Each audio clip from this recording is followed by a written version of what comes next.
Hey guys, welcome to another episode of Darth Tyrax Presents. I'm Darth Tyrax. On this episode, we're going to discuss author Dan Brown's Robert Langdon series of books, which there were 5 of, some of which you guys will probably recognize. Um, his first book was Angels and Demons, followed by the Davinci Code, Lost Symbol, Inferno, and Origin. 3 of them have been turned into a movie starring Tom Hanks.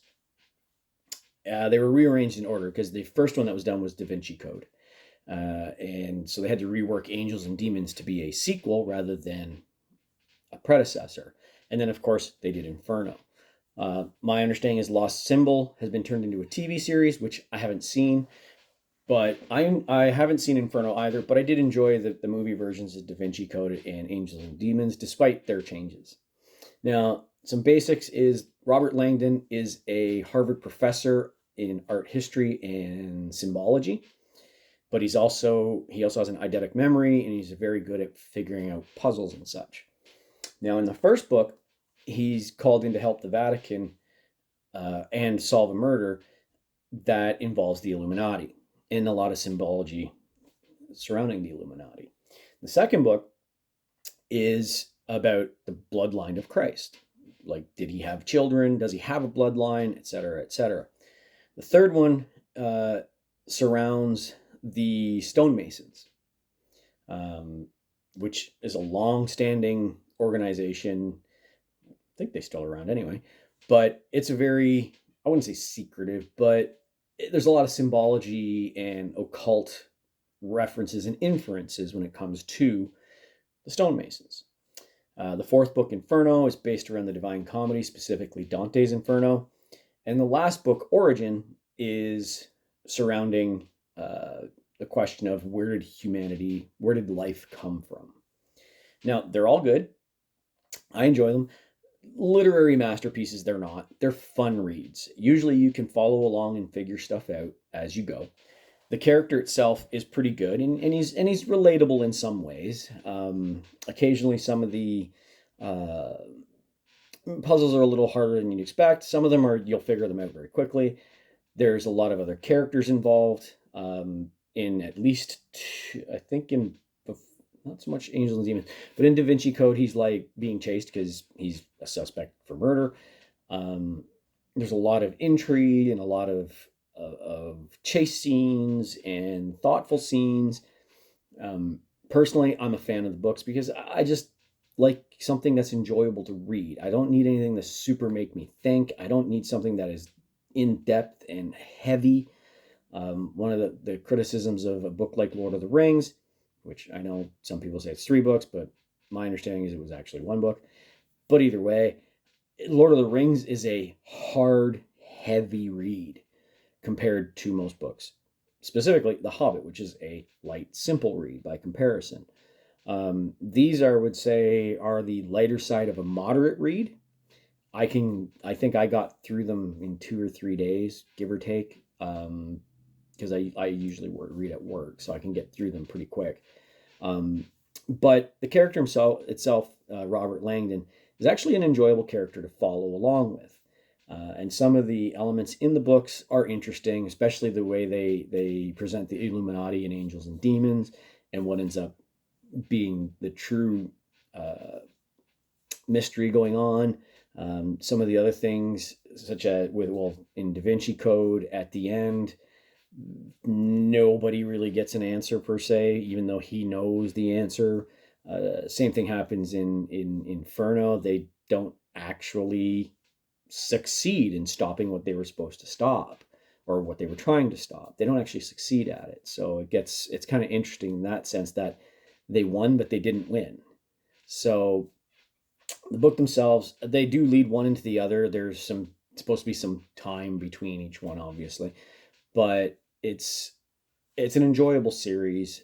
Like I said, they're not literary masterpieces by any stretch of the imagination.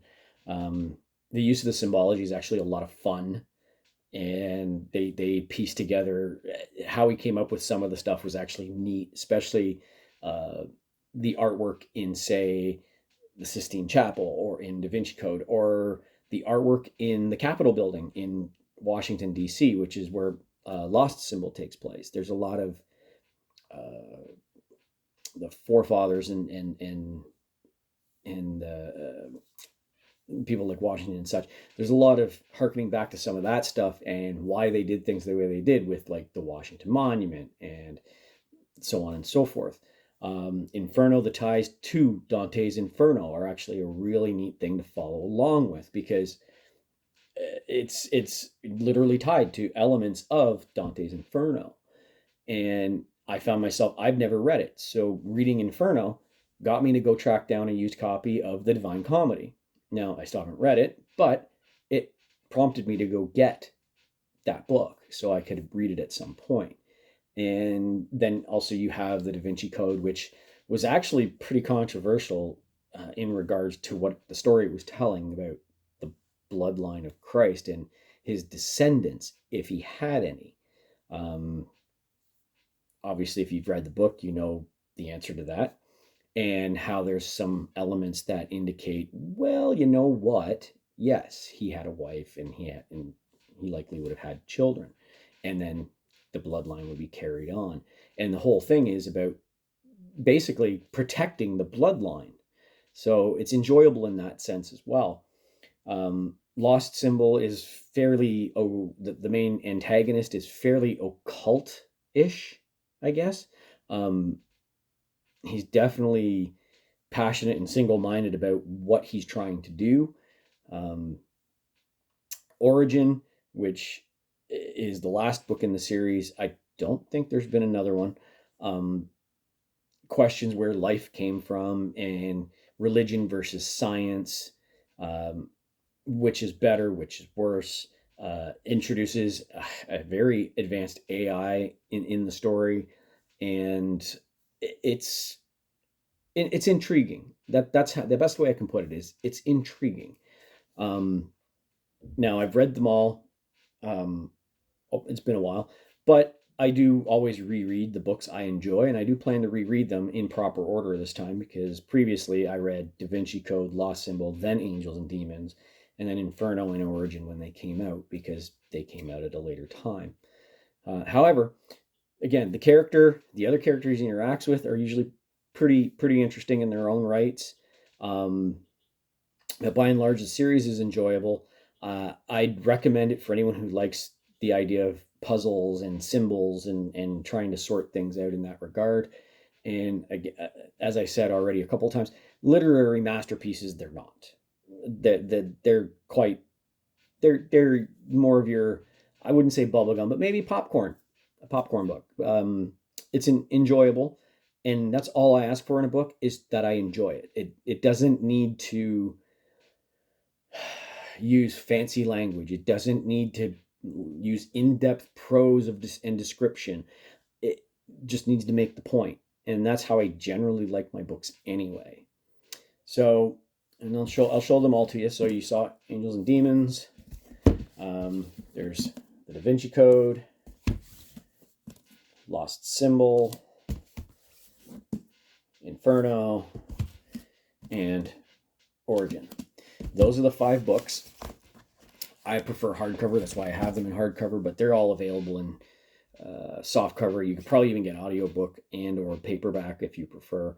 But by and large, they're an enjoyable series. They're fun little mysteries and intriguing little adventures, so to speak, in a modern day with someone who wouldn't be your typical hero. He's a professor at Harvard. And it's not like Indiana Jones as a professor. He's literally a professor at Harvard. So if you get a chance to read them, I recommend them. I would say try to read them in order, because there sometimes is an odd reference to a previous book. If you have read them, leave a comment and let me know what you thought. But until next time, cheers.